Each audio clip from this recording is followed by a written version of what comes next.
Le tonnerre déchira le ciel comme si la nuit elle-même protestait contre ce qui allait se produire. Dans le hall vitré d'Alencar Textile, le silence était si dense qu'il semblait avoir un poids. Mais tout vola en éclats quand la voix de Gustavo résonna comme un éclair.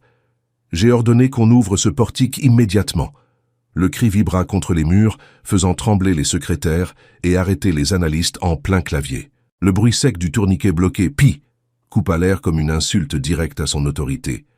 Gustavo Alencar, président du conseil, héritier légitime, respirait vite dans son fauteuil roulant, chaque mouvement de bras révélant la rage et le désespoir qui le consumait.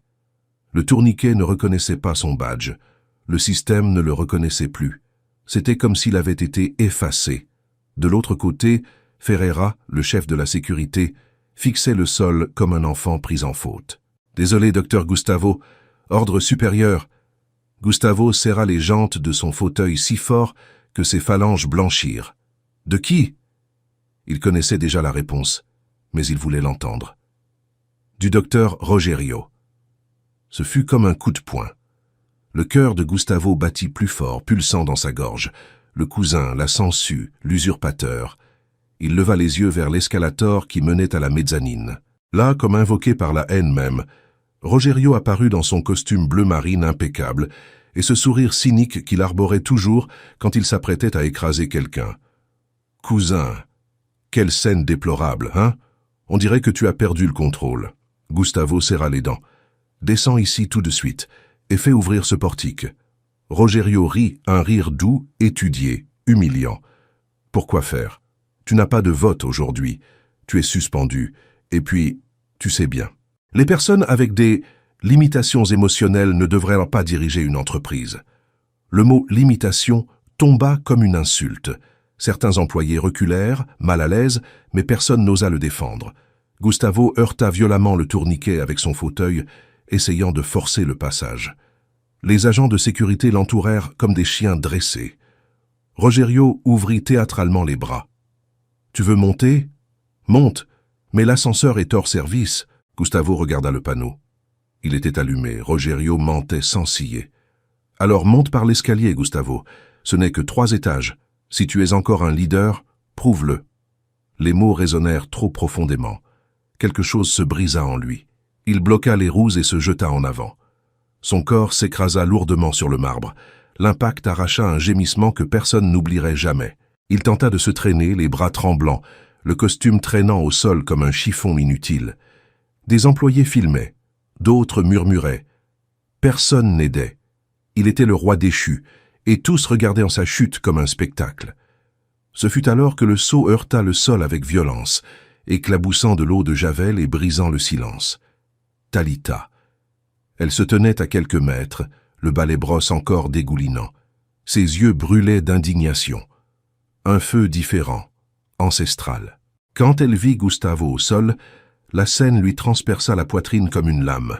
Son père aussi était ainsi tombé un jour, ignoré dans un couloir d'hôpital. Elle lâcha le balai sans hésiter et marcha droit sur lui, renversant quiconque se trouvait sur son chemin. « Docteur. » Gustavo détourna le visage. « Va-t'en, je ne veux pas de pitié. » Talita s'agenouilla sur le marbre, ignorant l'eau de javel qui brûlait ses genoux. « Ce n'est pas de la pitié, c'est de la honte. La mienne de voir toute cette bande de lâches rester plantée là. » Ferreira tenta d'intervenir. « Talita, écarte-toi avant que... » Elle le coupa d'un regard qui le fit ravaler sa salive. « Si tu n'aides pas, tais-toi. » Gustavo respirait par saccades. « Je ne peux pas monter. »« Si, tu peux. Sur mon dos. » Il écarquilla les yeux. « Tu es folle. »« Fou. Celui qui te laisse par terre. » Talita s'abaissa davantage, se positionnant comme quand elle portait des sacs de ciment, chose qu'elle avait faite des centaines de fois. « Viens. » Il hésita une seconde, puis agrippa son cou de ses mains tremblantes. Le poids tomba sur elle comme un tronc mouillé, mais ses jambes, habituées à balayer, récurer et soulever des caisses, tinrent bon. Elle se redressa. Un murmure parcourut le hall. Aux premières marches, le silence se mua en stupeur. À la deuxième, en incrédulité. À la troisième, en admiration. À chaque pas, l'air semblait quitter ses poumons. La sueur coulait, l'uniforme collait à sa peau. Elle haletait comme une bête blessée, mais elle ne s'arrêtait pas. Gustavo murmurait, désespéré. « Lâche-moi. Tu vas tomber. Je ne tombe que si je renonce. Et je ne renonce jamais. Au deuxième étage, sa jambe trembla, elle manqua à trébucher. Son genou heurta l'arête d'une marche, déchirant le pantalon et arrachant un cri déchirant. Du sang. Beaucoup de sang. La douleur fut si vive que le monde s'obscurcit un instant. « Talita !» Gustavo tenta se détacher, terrifié. « Assez. Tu vas te blesser. » Elle agrippa la rampe si fort que son gant manqua se déchirer. « Je n'arrêterai pas. » Chaque mot était un coup porté au destin. Elle se redressa encore, ignorant la crampe qui remontait sa cuisse. Plus que quelques-unes, se répétait-elle comme une litanie. Quand ils atteignirent le troisième étage, Talita pleurait de douleur, mais elle continuait. La secrétaire Vanessa hurla en les voyant surgir. « Mon Dieu, vous ne pouvez pas entrer comme ça !» Talita ne la regarda même pas. Elle donna un violent coup de pied dans la porte. Le bois claqua contre le mur. À l'intérieur, Rogerio se figea, le stylo en suspens. Cette image, la femme de ménage ensanglantée portant le patron de l'entreprise, anéantit son arrogance d'un seul coup. Talita déposa Gustavo dans le fauteuil du président. Il rajusta sa veste avec une dignité retrouvée. « L'ascenseur était en panne, tu te souviens, cousin ?» La salle entière trembla. Quand Rogerio l'avait traité d'invalide, Gustavo avait souri froidement. « Pathétique, c'est toi. » À cet instant précis, le pouvoir changea de main. Ferreira et les agents entrèrent, hésitants. Gustavo pointa le doigt. « Rogerio est licencié. Raccompagnez-le jusqu'à la sortie. » Le chaos éclata. Rogerio hurlait, s'accrochait au chambranle, crachait des menaces. « J'ai demandé ta mise sous tutelle. Tu es fou !» Mais il était trop tard. On le traîna dans le couloir pathétique, tandis que Gustavo respirait comme un homme qui renaît. Des heures plus tard, dans la demeure familiale, Talita le soignait. Le bain révéla des escarres horribles dans son dos. Négligence, douleur ancienne. Elle pleura en nettoyant chaque plaie. Lui, honteux, demanda pardon de l'avoir exposé à cela. Elle répondit simplement « Désormais, personne ne te fera plus de mal ». Les jours suivants, la maison changea. Talita devint son ombre, sa force, sa gardienne. Quand ils découvrirent la demande de mise sous tutelle de Rogerio, Gustavo sut que la guerre ne faisait que commencer. Avec la caméra espion installée, ils attendirent la prochaine offensive. Elle vint vite, brutale, calculée pour les anéantir. Les lumières s'éteignirent. Des pas entrèrent. Le chiffon drogué sur son visage. L'injection. Talita immobilisée. Le kit de drogue planté. Le délégué acheté. Son arrestation à elle. Son internement à lui. Tout était minutieusement orchestré, tout était cruel. Mais Rogerio avait oublié un détail. La caméra ne dormait jamais, et quelqu'un était prêt à se battre pour eux. L'avocat Elio.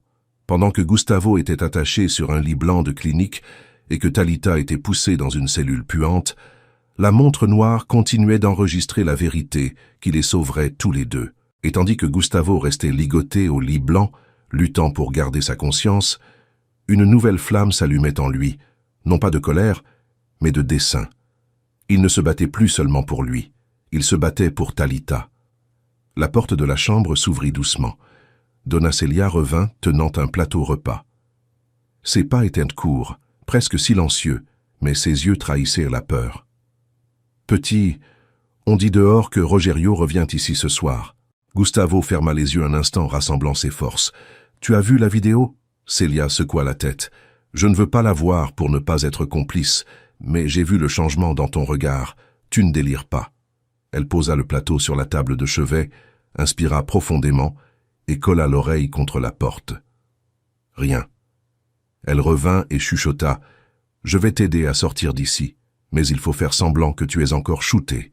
Si Rogerio se doute de quelque chose, tu ne survivras pas jusqu'à demain. » Gustavo hocha la tête, sentant l'adrénaline couler faiblement mais présente. Celia desserra discrètement les sangles des pieds et du bras gauche, les laissant fermés, mais assez lâches pour qu'il puisse s'en libérer le moment venu. Bientôt la relève. C'est notre chance. La petite télévision murale, toujours en sourdine, interrompit la novella par un flash spécial. La femme de ménage accusée dans l'affaire Alencar sera présentée au tribunal demain à 9 h pour l'audience de mise en liberté. L'image de Talita apparut. cheveux coupés courts, visage tuméfié, yeux qui brillaient encore malgré l'horreur. Gustavo sentit une douleur dans la poitrine qui n'avait rien à voir avec les sédatifs. Il regarda Célia. Elle ne peut pas affronter ça seule. Alors réveille-toi, petit, répondit Célia, parce que demain c'est la guerre. Au pénitencier, Talita essayait de ne pas trembler. La cellule était exiguë, étouffante, surpeuplée. La détenue tatouée qui lui avait parlé le premier jour l'observait maintenant avec quelque chose proche du respect. « T'es costaud, hein? Te couper les cheveux comme ça, peu le font. » Talita haussa les épaules. « Je ne veux juste pas donner d'avantage à personne. » La détenue rit brièvement. « Tu crois encore que tu vas sortir ?» Talita leva le visage, déterminée. « Je crois en Gustavo. » Cela provoqua un silence étrange. Pas de mépris, mais de surprise. Plus tard, en pleine nuit, Talita entendit des pas près de la cellule.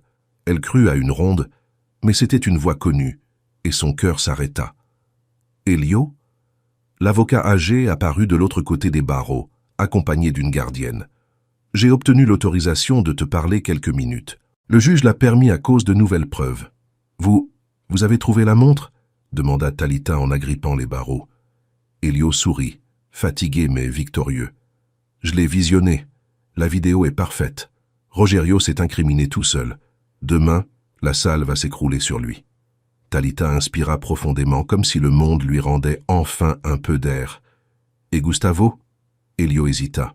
« Il est dans une clinique, mais il est conscient et il se bat. » L'espoir se ralluma. « Dors, petite, » dit Elio. « Demain, il te faudra des forces. » À l'aube, dans la clinique, Gustavo faisait semblant de dormir quand il entendit des pas précipités et une voix froide qu'il connaissait trop bien. « Comment va-t-il » C'était Rogerio. Le corps de Gustavo se raidit. Il garda une respiration lente, lourde, jouant le rôle du sédaté. Rogerio s'approcha, son parfum cher envahissant l'air stérile. Il toucha le menton de Gustavo de 2 doigts, comme on examine un animal. « Tu aurais dû mourir dans cet escalier » murmura-t-il. « Avoir fait confiance à cette favela a été ta plus grande erreur. » Gustavo serra le poing sous le drap. « Mais ne t'inquiète pas, » poursuivit Rogerio. « Demain, le juge confirmera ton incapacité mentale. Ensuite, je ferai ramener ta petite fiancée criminelle ici. On lui réservera un traitement spécial. » Le sang de Gustavo bouillait. Il faillit ouvrir les yeux, arracher la perfusion et sauter à la gorge de son cousin. Mais Célia surgit à la porte, feignant la surprise. « Docteur Rogerio, vous n'avez pas le droit d'être ici hors des horaires. »« J'entre où je veux, » grogna-t-il, mais il sortit. Célia attendit que le couloir se vide. « Maintenant, Gustavo. » Elle désactiva la caméra de la chambre pendant 30 secondes. « Je vais te détacher. Fuir d'ici est impossible. Mais rester en vie jusqu'à demain suffit. » Célia l'aida à s'asseoir, massa ses bras pour réactiver la circulation et lui fit boire un verre d'eau. « Demain, tu affronteras Rogerio, en face. » Le matin du tribunal commença sous la pluie. Les voitures de presse s'agglutinèrent dehors. Les journalistes attendaient Talita, la surnommant la Cendrillon du crime. Il y avait du sarcasme dans l'air, mais aussi de la curiosité. À 8h58, Gustavo arriva. Pas sur une civière, pas sédaté, pas inconscient. Il était en fauteuil roulant, encore pâle mais conscient, poussé par Célia. Le murmure parmi les journalistes fut immédiat. Il est revenu. Il est lucide? Dans la salle, Rogerio ajustait sa cravate, confiant comme un roi sur le point d'être couronné. Ses avocats souriaient. Le procureur semblait prêt à anéantir Talita en 3 phrases. Mais alors Talita entra, escortée, tête haute, cheveux courts, regard ferme. Et derrière elle, Gustavo fut conduit à la table de la défense. Le choc de Rogerio fut si violent qu'il aurait pu faire tomber les murs. Le juge sévère rajusta ses lunettes. « Commençons. » Elio demanda la parole. « Votre honneur avant tout témoignage, la défense sollicite la projection d'une preuve audiovisuelle inédite. » Rogerio blêmit. « Quelle preuve ?» lança-t-il. « La vérité, » répondit Elio. Le juge autorisa. Les lumières s'éteignirent. L'écran s'alluma. Et là, l'intrusion, l'agression, l'injection, le chiffon empoisonné. Talita maîtrisée. Rogerio ordonnant de planter les preuves. Martha obéissant, et la phrase qui détruisit tout. « Vous voyez comme c'est facile. Maintenant, elle est la voleuse toxicomane. La salle explosa en murmures. Le procureur perdit toute couleur. Martha éclata en sanglots. Rogerio se leva en hurlant que c'était un montage, mais le juge avait déjà le rapport d'expertise confirmant l'authenticité totale. Quand la lumière revint, Gustavo demanda à parler. Il s'agrippa aux accoudoirs et se leva, chancelant mais debout. « Je ne suis pas fou. On m'a réduit au silence. » La salle retint son souffle. « Et cette femme, il désigna Talita, est la seule raison pour laquelle je suis encore en vie. » Rogerio tenta fuir, mais les policiers avançaient déjà. Martha se rendit en pleurant. Les avocats de Rogerio s'écartèrent avec horreur. Le juge abattit son maillet. Talita libérée immédiatement. Gustavo retrouve pleine capacité civile. Rogerio et Martha placés en détention provisoire.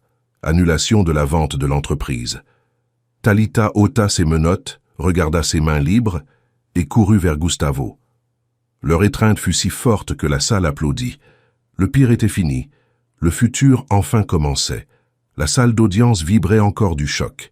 Talita et Gustavo restaient enlacés, respirant au même rythme, comme si leurs âmes avaient enfin trouvé refuge. Elio essuyait ses lunettes avec un vieux mouchoir de tissu, un sourire discret aux lèvres. Ce sourire qu'arborent les vieux guerriers quand une bataille impossible est gagnée. Rogerio, lui, était traîné dans le couloir central comme une poupée cassée. Costume italien froissé, cheveux collés au front, expression de désespoir absolu. « Je suis innocent, ils ont tout truqué, tout, vous le regretterez. » Mais les menottes brillaient à ses poignets comme une sentence définitive. Martha, également menottée, suivait, tête baissée, murmurant des excuses entre ses larmes. La porte de la geôle se referma avec fracas, clôturant à jamais l'ère de terreur dans la famille Alencar. Le juge frappa une dernière fois son maillet. L'audience est levée. La vérité a triomphé. À la sortie du tribunal, Talita et Gustavo furent accueillis par une foule de curieux, journalistes et employés venus assister à l'audience. Mais il n'y avait plus de peur dans leurs yeux, seulement du respect. Beaucoup s'approchèrent timidement, saluant Gustavo, offrant leur aide, demandant pardon de n'avoir pas réagi plus tôt. Il accueillit tout avec calme. Il ne gardait pas rancune, il apprenait. Dans la voiture, la pluie avait cessé. Le ciel laissait filtrer une lumière timide. Gustavo regarda Talita, assise à côté de lui sur la banquette arrière. Elle semblait plus petite que dans son souvenir, mince, blessée, cheveux courts trahissant les jours de souffrance, mais jamais elle n'avait eu autant de présence. « C'est fini, Talita, » dit-il. Elle sourit, un sourire fatigué. « Ce ne sera fini que quand nous serons rentrés à la maison. » Ils rentrèrent. La demeure à l'Alencar était silencieuse lorsqu'ils franchirent le seuil. Mais ce n'était pas un silence d'abandon. C'était un silence de renaissance. La gouvernante Célia les attendait sur le perron émue. « Mon fils, tu es revenu. » Elle enlaça Gustavo avec une tendresse de grand-mère, puis serra Talita avec la même douceur, comme on embrasse une survivante de guerre. Elio entra derrière, portant une serviette et la montre qui avait tout sauvé. Il la posa sur la table du salon comme un trophée. « Cette montre vaut plus que tout l'or de cette maison, » plaisanta-t-il. Talita sourit. Gustavo acquiesça. « C'est toi qui nous as sauvés. »« Moi ? Rien du tout, » corrigea Elio. « Vous vous êtes sauvés l'un l'autre. Moi, je n'ai fait qu'appuyer sur quelques boutons. » La maison entière semblait respirer différemment. Ce soir-là, Talita prit enfin une douche chaude, de celles qui soignent plus l'âme que le corps.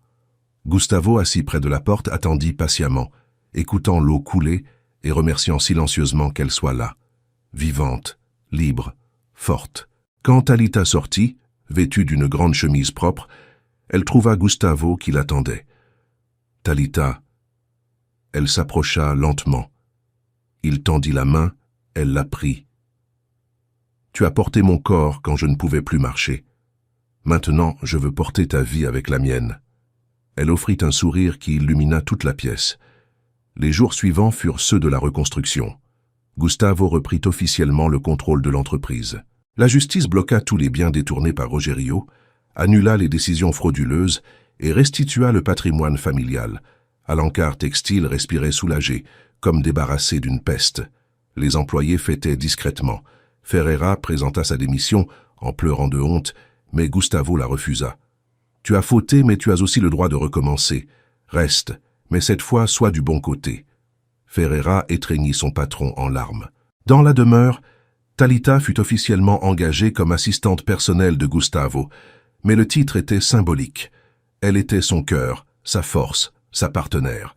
Le fauteuil roulant, autrefois symbole d'impuissance, devenait un outil temporaire. Gustavo suivait une rééducation intensive chaque jour, avec des professionnels et la supervision fière de Talita. Chaque centimètre reconquis était célébré, et il reconquérait. D'abord, il tint debout 10 secondes, puis fit un pas, puis 2, puis traversa le couloir avec une canne. Ce n'était pas un miracle, c'était de l'amour, c'était de la discipline, c'était la liberté. De l'autre côté de la ville, dans la prison d'État, Rogerio découvrait que le pouvoir ne vaut rien quand on a perdu son âme. Il nettoyait les toilettes, récurait les sols, dormait en dortoir et obéissait à des criminels qui ignoraient jusqu'à son nom. Il n'était plus docteur Rogerio. Il était le matricule 452. Personne ne l'aidait, personne ne l'écoutait, personne ne le craignait. Son règne d'oppression était fini pour toujours, et il n'y aurait pas de retour en arrière. La justice, enfin, avait clos le cycle. 1 an plus tard, le jardin de la demeure était le théâtre d'une fête.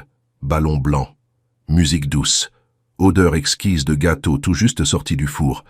L'entreprise prospérait avec de nouvelles règles, accessibilité, respect des salariés, salaire juste et programme de réinsertion. Gustavo avait transformé la douleur en mission. Talita apparut sur la véranda dans une robe de coton blanc légère. Ses cheveux avaient repoussé, formant de belles boucles qui encadraient son visage. Il y avait en elle une lumière qu'aucune souffrance n'avait réussi à éteindre. Dans ses bras, elle portait un bébé de 3 mois, le petit Alberto prénommé d'après le grand-père qui avait été la fierté de la famille. Gustavo marcha jusqu'à elle, appuyé sur une élégante canne d'ébène. Ce n'était plus une dépendance. C'était un symbole de victoire. Il prit l'enfant dans ses bras, embrassa son front et dit « Je te promets que tu grandiras dans un monde où la justice triomphe et où personne ne sera jamais laissé à terre. » Talita les enlaça tous les deux avec force. Derrière eux, Célia prenait des photos avec un vieux téléphone, les larmes aux yeux. Elio buvait du thé glacé dans un rocking chair, regardant la scène les yeux humides. « Alberto serait fier, » murmura-t-il. Gustavo regarda Talita, puis son fils, puis le jardin, puis le ciel bleu. Tout était à sa place. Rien ne manquait. Aucune zone d'ombre, aucune histoire inachevée. Il serra la main de Talita, entrelaçant ses doigts. « Nous sommes une famille maintenant. » Elle sourit, les larmes brillant dans ses yeux. « Et nous le serons toujours. » Ainsi fut-il. Une fin close, une fin complète, une fin digne de ceux qui ont combattu jusqu'au dernier souffle et ont gagné.